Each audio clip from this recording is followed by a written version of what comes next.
Hey guys, welcome to my YouTube channel. My name is Chiquilin, or Chiquilin as some people call it, and today we are breaking down what could be the most insane boxing weekend in history. So let's get started. So unless you've been living under a rock, you might have heard of the upcoming boxing matches featuring Ryan Garcia, Rolly Romero, Devin Haney, and Teofimo Lopez, and right in the middle of Times Square. What's so special about this event is that all these fighters are essentially from the same era, as they all turned pro around 2015 to 2016. So when these guys rose up in the ranks around 2018 to 2020, we all wanted to see them fight each other, as they were truly remarkable young fighters.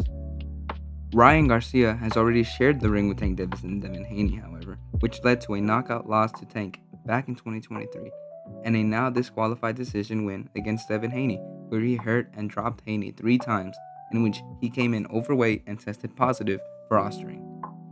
This upcoming card, though, is setting a grudge match between them, as well as mixing it up, having Rolly Romero fight Ryan Garcia, which could end up as the fight of the night, as both fighters carry great knockout power.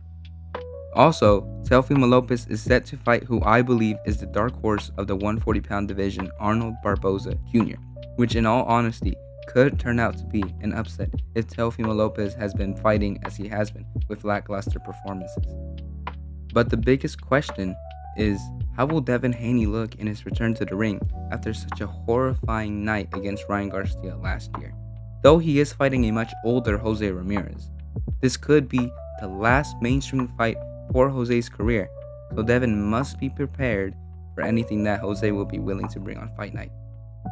I am personally excited for this Friday night because we will finally see these guys fight on the same card, something we thought would never happen in this state of boxing, but it's finally happening, and hopefully we can see more matchups between all these fighters, maybe even a fight between Ryan Garcia and Teofimo Lopez, or Devin Haney versus Teofimo Lopez. So now we go to Riyadh, where Canelo will be making his Middle East debut against William Skull, a young fighter from Cuba who recently picked up the IBF title after Canelo was stripped of it. Though I doubt Canelo was urging to get that IBF title back, the upcoming match between him and Terence Crawford will build more stakes as it would be for Canelo's undisputed belts if Canelo wins against William Skull. He will. The undercard also has some good matchups, such as the rematch between Jaime Munguia and Bruno Surace, which ended in a big upset as Jaime Munguia was knocked out in the 6th round, leaving many of us shocked as Bruno Surace wasn't really known for his power.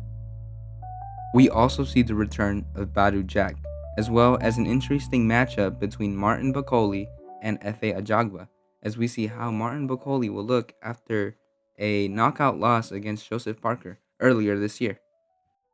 There's also the pro debut of Marco Verde, a young Mexican fighter who won silver in last year's Olympic Games, so if you have the chance, check out his fight as well. Finally, we go to Las Vegas, where Naoya Inoue will defend his undisputed junior featherweight championship against Ramon Cardenas.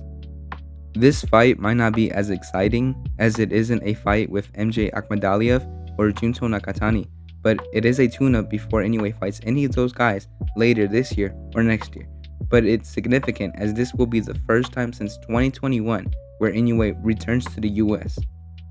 This is a big deal to most, considering that many people believe that a fighter must come to America to prove themselves, which I don't necessarily agree with, but many fans now have a chance to see Naoya Inoue right here in the fight capital of the world. This undercard also includes Rafael Espinoza, who won the WBO featherweight title against former Olympic gold medalist Robeisy Ramirez by majority decision, and now recently stopped them in their second fight this past December. Espinoza is scheduled to fight Edward Vasquez, who is 17-2. His only losses being against Raymond Ford and Joe Cordina, though I wouldn't say this is an upset alert by any means. Another notable name is prospect Emiliano Vargas, probably the best and most talented out of the Vargas brothers, who has the star power to become the next superstar of boxing, with a fun style, good power, and hand speed, and has shown to have the ability to outbox his opponents all at the age of 21. So if we tally up all the fights I mentioned, we have 5 world title fights, or 6 if you count the WBA welterweight title that's up for grabs for Rolly and Ryan. and 8 undefeated fighters. Yes, including Devin Haney.